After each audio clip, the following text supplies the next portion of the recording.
Hello friends, good evening to all of you. आज का हमारा टॉपिक है बैलेंस ऑफ पेमेंट, जिसमें हम पढ़ेंगे उसके डिसइक्विलिब्रियम के कॉजेज़ एंड उसको करेक्ट करने के मेथड्स। तो कल हमने जो पढ़ा था उसका कंसेप्ट और इसका स्ट्रक्चर पढ़ा था। तो आज हम उसको डिटेल में इसका क्या क्या रीज़न्स है, जिसमें इंपॉर्टेंट क्वेश्चन जो भी होंगे मैं साथ के साथ आपको बताती रहूँगी।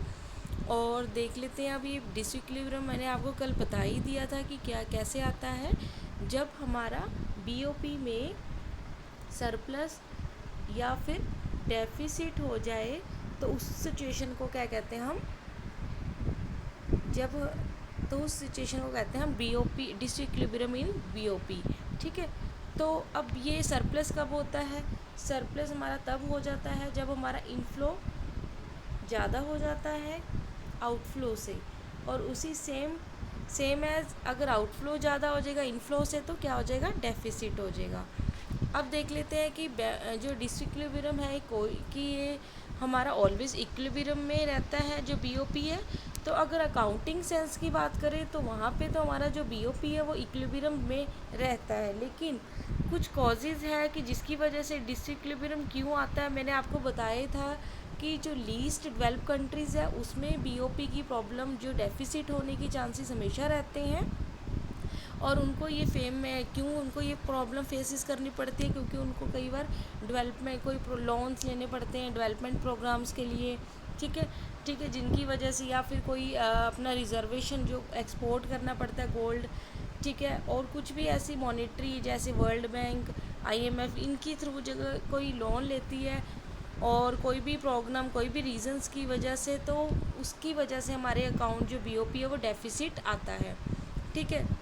अब ये डेफिसिट के क्यों आते हैं, इसके रीज़न्स जो डिसइक्विलिब्रियम में आता है वो पढ़ लेते हैं। सरप्लस का भी साथ साथ पढ़ेंगे और डेफिसिट का भी, कि क्यों डिसइक्विलिब्रियम हमारे आ जाता है। तो डिसइक्विलिब्रियम को आपको पता लग गया कि वही है इसमें कि कैसे क्रिएट होता है। जब हमारे अकाउंट में इनफ्लो ज़्यादा होगा तो क्या होगा? सरप्लस होगा और फेवरेबल इफेक्ट होगा, और जिसमें एक्सपोर्ट हमारे ज़्यादा होंगे इम्पोर्ट से। ठीक है, या एक्सपोर्ट ग्रेटर देन इम्पोर्ट्स, तो हमारे पास सरप्लस की प्रॉब्लम सरप्लस होगा और ये फेवरेबल इफ़ेक्ट होता है। और अगर उसी तरह अगर हमारे पास इम्पोर्ट ज़्यादा होंगे और एक्सपोर्ट कम होंगे तो हमारे पास क्या हो जाएगा? डेफिसिट होगा। ठीक है, तो सरप्लस और डेफिसिट को भी आप ध्यान में रखना। उसके बाद है टाइप्स ऑफ डिसइक्विलिब्रियम। जो डिसइक्विलिब्रियम है कि वो किन तरह का, कितने टाइप्स का होता है वो डिस्कस करते हैं, साथ के साथ उनके रीजंस भी पढ़ लेते हैं।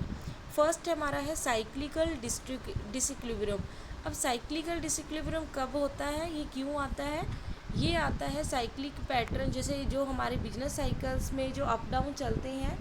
ठीक है, वो मैंने आपको जो बिजनेस साइकिल का टॉपिक बताया था उसमें कैसे हमारी इकॉनमी प्रॉस्पेरिटी, ठीक है, डिफ्लेशन डिक्लाइन होती है, तो उसके जो फेजेस होते हैं उसकी चेंजेस आने उनमें चेंजेस आने की वजह से हमारे बीओपी में डिसइक्विलिब्रियम आ जाता है।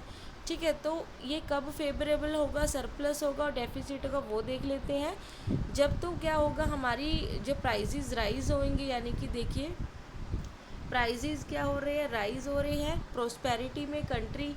ठीक है, तो इलास्टिक डिमांड और इम्पोर्ट्स क्या होएगी? हमारी डिक्लाइन हो जाएगी। ठीक है, हमारी कंट्री के अगर जो प्राइजेस है वो पहले से अगर महंगे हो जाएंगे, प्राइस हो जाएंगे, तो इम्पोर्ट्स हम क्या करेंगे? कम करेंगे, डिक्लाइन हो जाएगा, और ये हमारे लिए डेफिसिट की प्रॉब्लम क्रिएट कर सकता है। और उसी और इम्पोर्ट कम होएगा और एक्सपोर्ट ज़्यादा होगा। ठीक है, तो क्या होएगा? हमारे में सरप्लस की प्रॉब्लम आएगी। तो इस वजह से हमारा डिसइक्विलिब्रियम आ जाता है। और ये कब होता है? एक्सपोर्ट हमारा कब होएगा? प्राइजेस कब हमारे? जब हमारे प्राइजेस डाउन होएंगे in order to other countries. ठीक है, तभी तो वो एक्सपोर्ट करेंगे हमारी कंट्री से। तो ये प्रोसेस है। उसके बाद देख लेते हैं सेकंड है हमारा सेकुलर डिसइक्विलिब्रियम। सेकुलर डिसइक्विलिब्रियम कैसे होता है? जैसे कि ये लॉन्ग टर्म, इसको हम लॉन्ग टर्म डिसइक्विलिब्रियम भी कहते हैं। और ये लॉन्ग टर्म क्यों आता है, किन क्या क्या रीजंस है वो देख लेते हैं। जब कोई हमारे मान लीजिए कोई फाइनेंशियल जो डेट का बर्डन इंक्रीज़ होता जा रहा है, जिसकी वजह से हमारी जो क्या हो रहा है, इन्वेस्टमेंट कम है। ठीक है, तो सेविंग ज़्यादा है, तब क्या होगा? प्राइजेस जो होंगे वो आपके कम डाउन हो जाएंगे, जिसकी वजह से क्या नहीं सॉरी अप होएंगे, क्योंकि इन्वेस्टमेंट नहीं है, सब डिमांड आप मानो कि ज़्यादा है, सप्लाई कम है, तो क्या होगा, प्राइसेस राइज होंगे, और प्राइसेस राइज होंगे तो हमारी जो एक्सपोर्ट होंगे वो डाउन हो जाएंगे और इम्पोर्ट इंक्रीज़ होंगे, और इससे क्या होगा, फिर से हमारी कंट्री में डेफिसिट आ सकता है, और ये हमारा सेकुलर लॉन्ग टर्म कहते हैं, और ये तब तक चलता रहेगा जब तक कि सेविंग और इक्वल टू इन्वेस्टमेंट इक्वल नहीं आ जाए, तब तक हमारा बीओपी बैलेंस आउट नहीं हो सकता, ठीक है। और इसी वजह से हमारे सरप्लस और डेफिसिट की प्रॉब्लम आ जाती है। अब देख लेते हैं थर्ड जो इसका टाइप है, स्ट्रक्चरल डिसइक्विलिब्रियम। तो स्ट्रक्चरल डिसइक्विलिब्रियम का क्या मतलब होता है, जैसे कि एक सेक्टर में अगर बीओपी जो डिसइक्विलिब्रियम जो चेंजेस आ रही है, जो भी उसमें जो स्ट्रक्चरल चेंजेस हो रही है एक सेक्टर से दूसरे सेक्टर में जो इफ़ेक्ट करेगी, उसको हम कहते हैं स्ट्रक्चरल डिसइक्विलिब्रियम, ठीक है। जैसे कि मान लीजिए एग्रीकल्चर सेक्टर में जो भी जो डिमांड और सप्लाई की वजह से जो चेंजेस हो रही है, उसकी वजह से हमारे इंडस्ट्रियल सेक्टर को जो इफ़ेक्ट कर रही है, क्योंकि इंडस्ट्रियल सेक्टर टोटली डिपेंड होता है हमारे एग्रीकल्चर सेक्टर पे, और इससे क्या होता है फिर हमारी जो एक सेक्टर में अगर बीओपी होगा, जो डेफिसिट होगा या सरप्लस होगा, तो वो दूसरे को भी वो इफ़ेक्ट करेगा, और ये सारा हमारा किस में जाता है, स्ट्रक्चरल जो डिसइक्विलिब्रियम है वो डिमांड और सप्लाई के उसमें जाता है। और उसके बाद हम देख लेते हैं फंडामेंटल डिसइक्विलिब्रियम। अब फंडामेंटल डिसइक्विलिब्रियम क्या है और ये क्यों होता है, ये डायनेमिक फैक्टर होते हैं, और ये क्रोनिक डेफिसिट की प्रॉब्लम को बताता है, इसमें सरप्लस का कुछ भी नहीं है। फंडामेंटल डिसइक्विलिब्रियम में जो हमारी आती हैं डेफिसिट, क्रोनिक लंबे समय तक डेफिसिट चलता है, और इसके क्या रीज़न है कि क्यों बीओपी, अब आप देखोगे हमारा जो इंडिया की जो बीओपी है वो भी किस्म के कौन सी टाइप में है, फंडामेंटल डिसइक्विलिब्रियम में है, जो लॉन्ग टर्म से हमारा जो डेफिसिट चलता आ रहा है, कभी ये कम हो रहा है कभी ज़्यादा हो रहा है, लेकिन डेफिसिट तो है, कॉन्स्टेंटली बढ़ता ही जा रहा है, ठीक है। बहुत ही रेयर होगा कि जब हमारा डेफिसिट कम हुआ होगा, लेकिन ऑलमोस्ट ये जो होता है मोस्टली हमारा जो डेफिसिट है वो इंक्रीज़ होता जा रहा है। वो क्यों हो रहा है उसके रीज़न्स देख लेते हैं।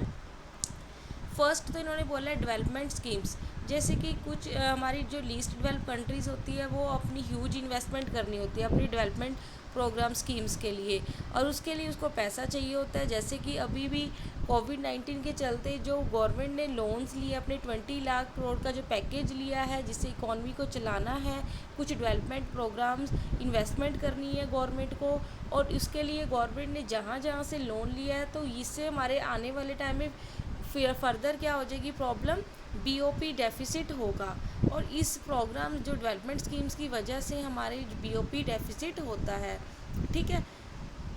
उसके बाद देख लेते हैं प्राइस कॉस्ट स्ट्रक्चर। प्राइस में जैसे चेंजेस आने से हमारे में इंडस्ट्री को इफ़ेक्ट करेगा, एक्सपोर्ट को इफ़ेक्ट करता है सीधा, अगर प्राइजेज़ का रिलेशन हमारा एक्सपोर्ट पे जाता है, ठीक है। जो भी हम अगर प्राइजेज़ हमारे क्या होंगे, डाउन होएंगे तो एक्सपोर्ट बढ़ेगा, प्राइजेज़ हाई होएंगे तो एक्सपोर्ट भी हमारा कम होएगा, इसका इन्वर्स रिलेशन होता है। क्योंकि अगर हमारी कंट्री के अकॉर्डिंग उनके प्राइजेज़ डोमेस्टिक अगर उनके प्राइजेज़ कम होएंगे और हमारे इंपोर्ट करेंगे और हमारा एक्सपोर्ट होगा, जो एक्सपोर्ट कंट्री होगी उसको इनकम जनरेट होगी और बीओपी की प्रॉब्लम रिकवर होती जाएगी, ठीक है। उसके बाद है changes in foreign exchange rate. अब आप देख लीजिए फॉरेन एक्सचेंज रेट में भी जो चेंजेस आती रहती है उसकी वजह से भी हमारे जो डिसइक्विलिब्रियम में बैलेंस ऑफ पेमेंट में होता रहता है। अगर इंक्रीज़ होगा एक्सटर्नल वैल्यू ऑफ मनी तो इससे क्या होगा, मेक्स इंपोर्ट चीपर होएंगे और एक्सपोर्ट डियर महंगे होंगे, यानी कि हमें एक्सटर्नल जो वैल्यू है मनी की वो अपनी अगर हमारी कंट्री की दूसरी कंट्री से ज़्यादा होगी तो हमारी इंपोर्ट क्या होंगे, चीपर होंगे, यानी कि इंपोर्ट नहीं करेंगे, वो एक्सपोर्ट नहीं कर पाएंगे, और इससे क्या होगा, हमारी कंट्री को दूसरी कंट्री के रिलेशन में प्राइजेज़ क्या होंगे, हाई लगेंगे, ठीक है। तो ये कब होगा, जब हमारी एक इसका किससे कंसर्न रिलेशन बता रहा है, एक्सटर्नल वैल्यू ऑफ मनी। क्या होता है एक्सटर्नल वैल्यू ऑफ मनी, जैसे कि मान लीजिए ये मैं आपको विद डिटेल में जब हम करेंगे फॉरेन एक्सचेंज रेट उसमें मैं बताऊंगी, मैक्रो इकोनॉमी इंटरनेशनल में ये सब चीज़ें हैं।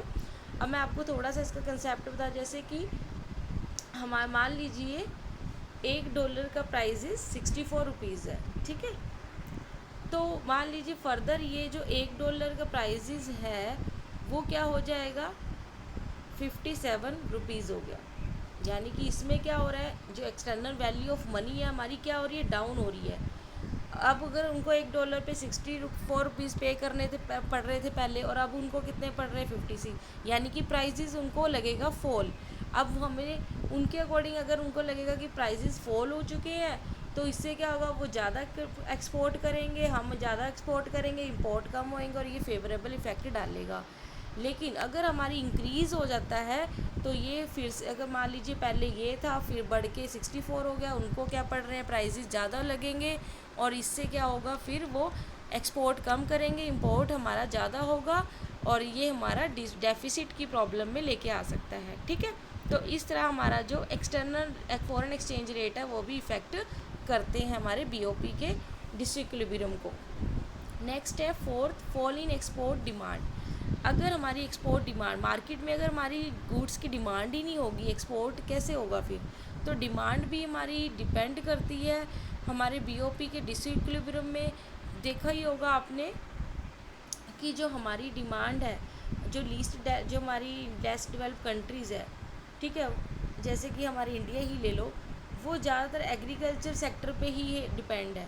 और एग्रीकल्चर फूड्स ही वो क्या कर रहा है, हमारा जो रॉ मटेरियल है वो ही एक्सपोर्ट करता है।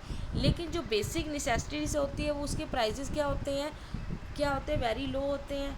ठीक है, और इसकी वजह से क्या हो जाता है, प्राइसेस अगर लो होएंगे और वो इंपोर्ट मतलब एक्सपोर्ट जो जिन चीज़ों का वो कर रहा है उसके प्राइसेस क्या है, हमारे अकॉर्डिंग तो मतलब दूसरी कंट्री से अकॉर्डिंग बहुत ही लो है, और उसको इंपोर्ट भी करना है।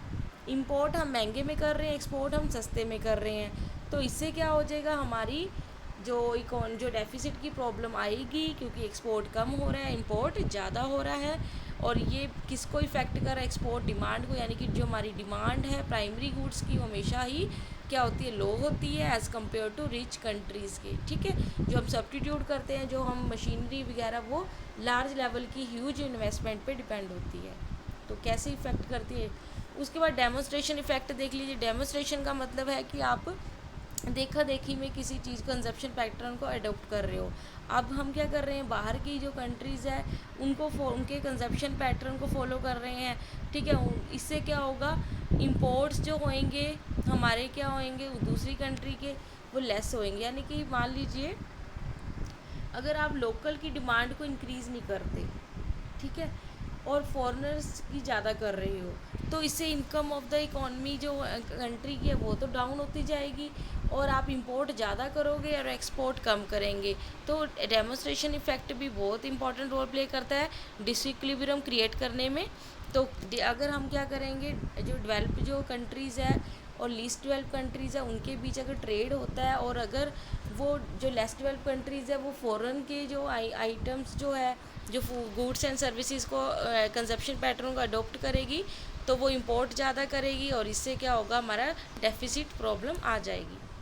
उसके बाद है इंटरनेशनल बोरोविंग एंड लैंडिंग। ये मैंने आपको बता ही दिया कि कुछ रीजंस की वजह से, जैसे कि हम बोरोविंग लैंडिंग करते रहते हैं।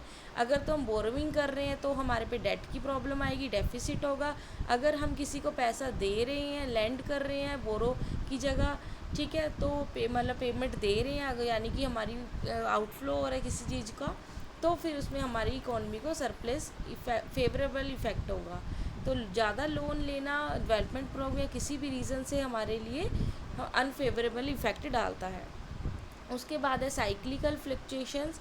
तो साइक्लिकल फ्लक्चुएशंस कैसे आती है, जैसे कि डिप्रेशन हो गया इकॉनमी में, ठीक है, तो ड्यूरिंग डिप्रेशन तो होगा तो क्या होगा, इनकम ऑफ द पीपल जो होएगी वो भी फॉरेन कंट्रीज़, जो डिप्रेशन वर्ल्ड लेवल की हम बात कर रहे हैं, ठीक है। तो अगर सारी जगह, जैसे अब कोविड-19 की प्रॉब्लम है, इसलिए एक हमारी डिप्रेशन रिसेशन के पीरियड में आ चुके हैं हम, ठीक है, और इसमें क्या हो रहा है, अनएम्प्लॉयमेंट रेट भी बढ़ रहा है और इनकम ऑफ द पीपल भी बहुत ज़्यादा डाउन जा रही है। फॉरेनर्स जो बहुत सारी कंपनी, उन्होंने भी अब अपने एम्प्लॉयमेंट को काफ़ी जगह कर दिए, काफ़ी लोगों को बहुत प्रॉब्लम हो रही है इनकम से।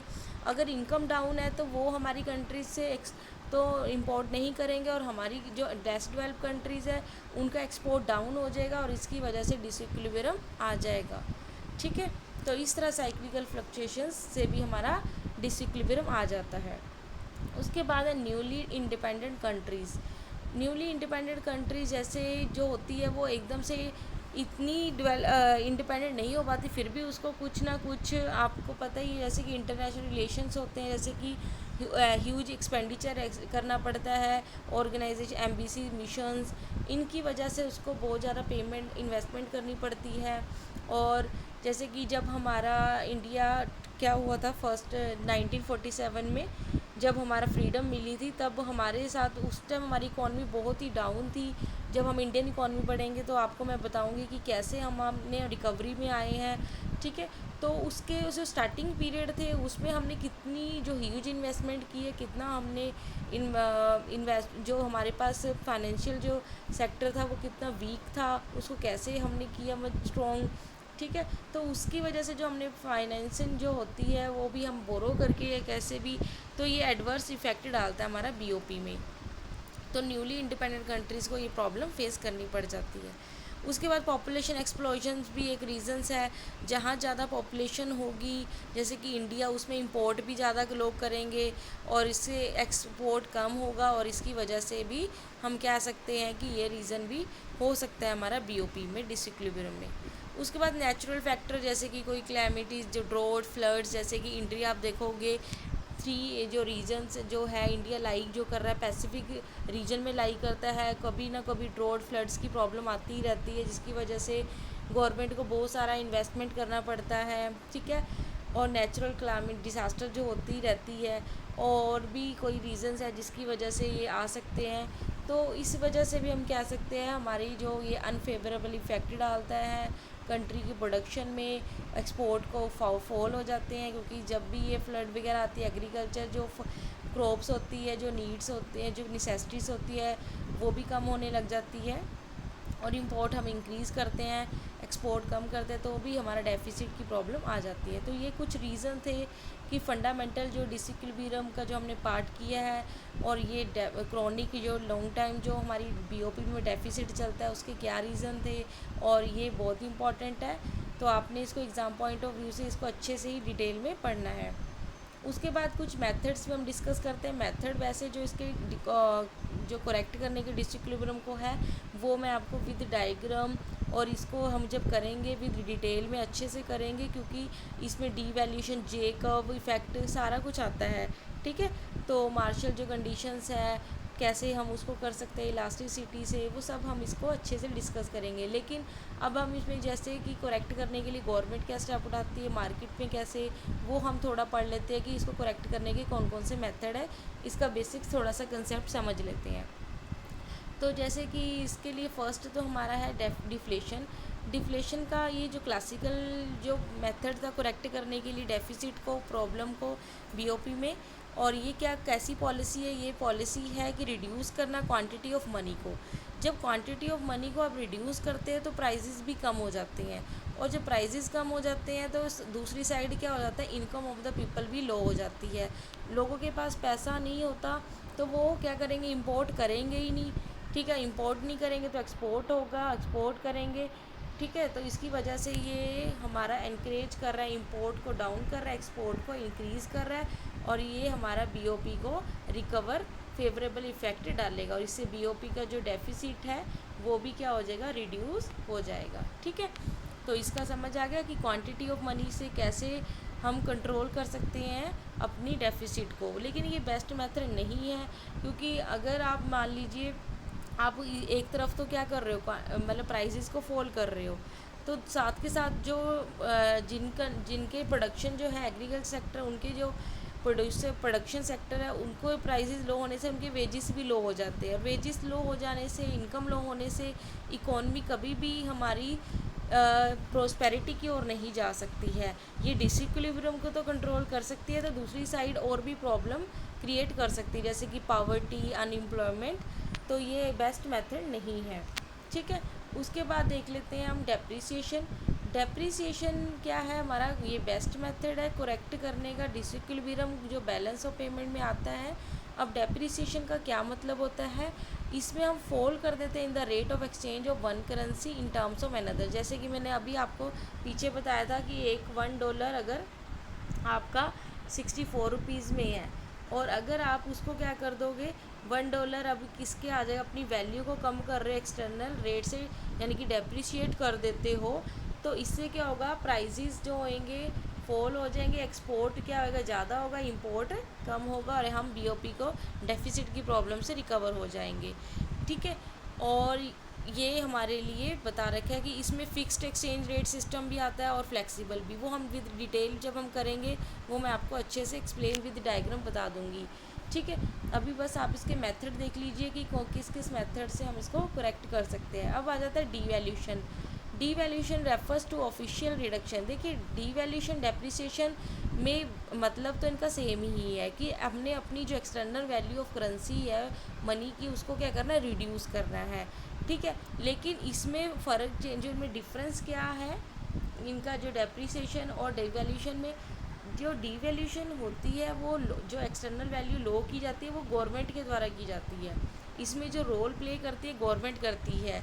और जो डेप्रिसिएशन होता है वो मार्केट मैकेनिज्म है, वो ऑटोमेटिकली किस पे की जो होल्टर कर देती है, अपने जो अपने फ्लक्चुएशन जो आती है वो अपने आप ही अपनी करेंसी वैल्यू डाउन हो जाती है, वो एक मार्केट मैकेनिज़्म है।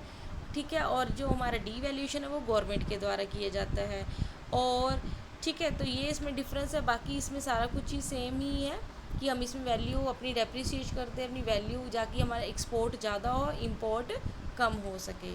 ठीक है। और ये भी हम फर्दर इसके कुछ कंडीशंस है, ये तभी डीवैल्यूशन सक्सेसफुल हो सकता है जब हमारी elasticity of demand for country export की ग्रेटर होगी देन 1। इसका मतलब क्या हुआ ग्रेटर देन 1 का, कि अगर हमारी डिमांड होगी मार्केट में अच्छी, ठीक है, मार्केट की अच्छी है, ग्लोबल लेवल पे अच्छी है, तो वो क्या करेंगे, हमारी कंट्रीज के प्राइजेस अगर फॉल भी हो गए तो भी हमारी कंट्री को, उनको ऐसा नहीं लगेगा कि हमारी कंट्री की प्रोडक्ट्स की क्वालिटी गिर गई है, वो फिर भी उनकी जो हमारी इलास्टिक डिमांड है वो ग्रेटर देन बहुत हाईली है, और वो ज़्यादा ही क्या करेंगे, थोड़े से प्राइस गिरने से आपको पता है प्राइजेस जब गिरते हैं तो डिमांड क्या होती है, इंक्रीज़ होती है। तो ये यही बता रहा है कि इलास्टिसिटी ऑफ डिमांड जो हमारी एक्सपोर्ट कर जो गुड्स है वो क्या होनी चाहिए, ग्रेटर देन 1 होनी चाहिए, यानी कि हाईली इलास्टिक होनी चाहिए। अगर कुछ थोड़े से प्राइसेस गिरने से डिमांड ज़्यादा बढ़ती है तो एक्सपोर्ट भी क्या होगा, ज़्यादा होगा, और इंपोर्ट कम होगा, और डेफिसिट की प्रॉब्लम से हम बैलेंस आउट हो सकते हैं। ठीक है। तो ये इसकी कंडीशन है, इंपोर्ट्स की क्या होनी चाहिए, कम होनी चाहिए, और एक्सपोर्ट की ज़्यादा होनी चाहिए। तो ये कुछ कंडीशन है। प्राइजेस भी जो होने चाहिए, ये नहीं है कि आप भी राइजेस हम नहीं होने, इतने should not rise and should remain stable after devaluation के बाद आपको प्राइजेस भी स्टेबल रखने चाहिए। और ये भी होना चाहिए कि ये नहीं होना चाहिए कि अगर एक कंट्री ने अपना डेप्रिसिएशन कर दिया तो दूसरी अदर कंट्रीज़ भी कर रहे, कंपटीशन नहीं होना चाहिए। ठीक है। उसके बाद देख लेते हैं एक्सचेंज कंट्रोल, जो फोर्थ इसका मेथड है। एक्सचेंज कंट्रोल जो होता है वो किसके द्वारा किया जाता है, वो हमारे जो सेंट्रल बैंक होते हैं, जैसे कि इंडिया में आरबीआई है, उसके द्वारा होता है। वो कंट्रोल करता है हमारा फॉरेन एक्सचेंज को। वो फॉरेन एक्सचेंज को कैसे कंट्रोल करता है कि एक्सपोर्टर्स जो होते हैं डायरेक्टली जो सरेंडर कर देते हैं अपनी वैल्यू अर्निंग को, और वो कुछ लाइसेंस इंपोर्ट्स पॉलिसी लगा देता है कि आप जिस चीज़ को इंपोर्ट कर रहे हो उस पर एक लाइसेंस पॉलिसी के थ्रू जो एसेंशियल इंपोर्ट्स है परमिट वही होंगे। कुछ आरबीआई रिस्ट्रिक्शन देता है इंपोर्टर्स को कि आप किन किन चीज़ को कितना इंपोर्ट कर सकते हैं, किस लेवल पे कितना वो लाइसेंस इशू करवाएं। इसकी वजह से इंपोर्ट में प्रॉब्लम आएगी और हम इंपोर्ट कम करेंगे, एक्सपोर्ट ज़्यादा करेंगे। तो ये आरबीआई के द्वारा हम कंट्रोल जो हमारा है कर सकते हैं। उसके बाद कैपिटल मूवमेंट, आपको मैंने बताया कि जितना हम इनफ्लो होगा आउटफ्लो ज़्यादा नहीं होगा, तो उससे हम जैसे कि इनफ्लो ज़्यादा होता है आउट तो हमारा सरप्लस हो जाता है, इसलिए हमें इनफ्लो को ज़्यादा करना है। और इनफ्लो यानी कि इनफ्लो किस चीज़ का, मनी का, इनकम का, और वो तभी होगा जब हम एक्सपोर्ट को ज़्यादा प्रमोट करेंगे। ठीक है। तो इसमें हम लिखा है एनकरेज करेंगे एक्सपोर्ट और डिस्करेंगे इंपोर्ट्स को। और इंपोर्ट को डिस्करेज करने के लिए मतलब रिड्यूस करने के लिए क्या क्या हमारे पास मेथड है, जैसे कि इंपोर्ट ड्यूटीज़ लगा देते हैं, कोटाज, सब्स्टिट्यूशन, बहुत सारी है। हम इंटरनेशनल इकोनॉमिक्स में जब पढ़ेंगे कि कैसे इंपोर्ट ये इफ़ेक्ट करता है विद डायग्राम। यहाँ पे देखिए इंपोर्ट ड्यूटी जो टैरिफ है वो क्या कर देता है, इज़ अ टैक्स, जो इंपोर्ट्स पे टैक्स लगाया जाता है। टैक्स लगाने से क्या हो जाता है, जो वहाँ की जो प्राइजेज़ होते हैं वो हाई हो जाते हैं, और हम इंपोर्ट कम कर देते हैं, और इस अपनी डोमेस्टिक मार्केट की डिमांड को बढ़ाते हैं, और इससे हमारी इकॉनमी की प्रोडक्ट्स की वैल्यू बढ़ती है। ठीक है। तो कैसे हम इसको इम्पोर्ट ड्यूटी कोटास में रिस्ट्रिक्शन लगा देते हैं, कितने लिमिट लगा देते हैं, कितनी कैपेसिटी क्वांटिटी को आप इंपोर्ट कर सकते हैं। तो ये कुछ ऐसे है कि जिसमें हम इंपोर्ट को डिस्करेज करने के मेथड्स हैं। तो ये बीओपी का जो हमारा आज हमने पढ़ा डिसइक्विलिब्रियम कैसे आता है, कैसे हम इसको कंट्रोल कर सकते हैं, कौन कौन से मेथड्स थे, ठीक है। तो नेक्स्ट वीडियो में हम इसको जो डीवैल्यूशन में जो डेप्रिसिएशन है उसको अच्छे से विद डिटेल विद डायग्राम अच्छे से एक्सप्लेन करेंगे। जो भी इसमें इंपॉर्टेंट क्वेश्चंस है वो हम डिस्कस भी करेंगे जब ये पूरा सेशन हमारा कंप्लीट टॉपिक हो जाएगा। और आपको इसमें देखना भी है ये जो आपको ये जो कॉजेज़ है डिसइक्विलिब्रियम और इसके मेथड्स है ये आपको ध्यान में रखने हैं, क्योंकि एग्ज़ामों पॉइंट ऑफ व्यू से इंपॉर्टेंट है। इनमें से क्वेश्चन बहुत ज़्यादा आ जाते हैं। कोई भी टॉपिक सिंपल लेके लाइटली लेके स्किप मत करना, ठीक है। आज के लिए वीडियो इतना ही। अगर आपको मेरी वीडियो अच्छी लगे तो प्लीज़ लाइक एंड शेयर कीजिए और सब्सक्राइब कर लीजिए जिन्होंने अभी तक नहीं किया, और बेल आइकन पे क्लिक कर लीजिए ताकि मेरी वीडियोस की नोटिफिकेशन आपको मिल सके। Thank you.